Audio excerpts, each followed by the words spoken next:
Assalamualaikum warahmatullahi wabarakatuh.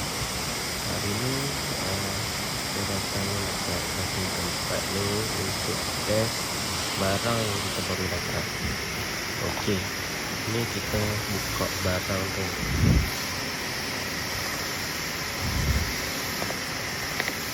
Agak-agak kurang ni barang apa? Kalau tahu, komen di bawah.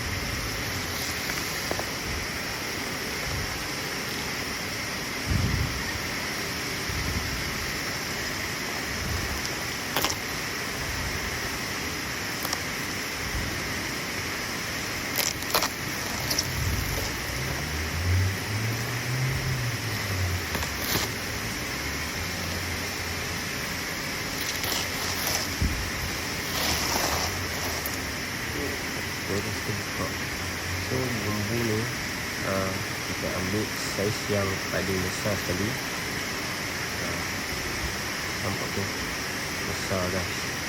Memang boleh buat banyak ikan. Dan jenis bumbu ni memang untuk ikan yang besar. So dapat sekali tali dan makanan ikan yang bagus. Nampak tu besar. So kita nak kasih kat sini. Tengok ada dapat tak ikan.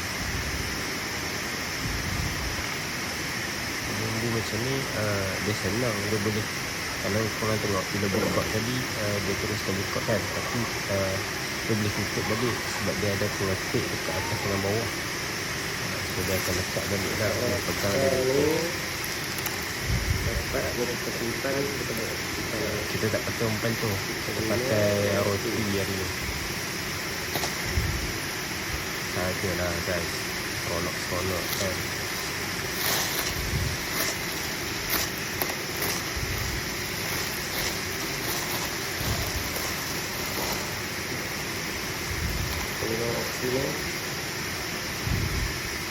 Kita kalau tak ada sikit je, tak perlu banyak buat macam tu.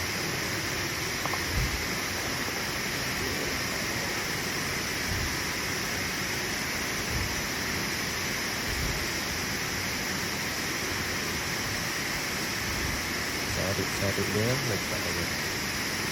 Tumpah roti je.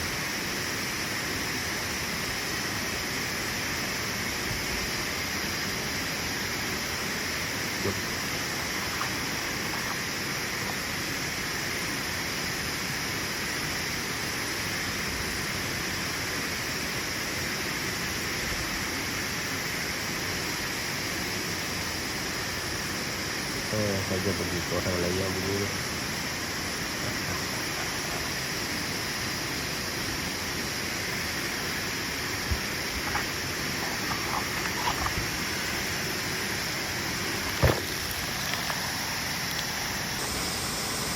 Kita letak situ je. Yang ni sejalah. Nanti tengok ikan masuk ke sana. Ini ada dah.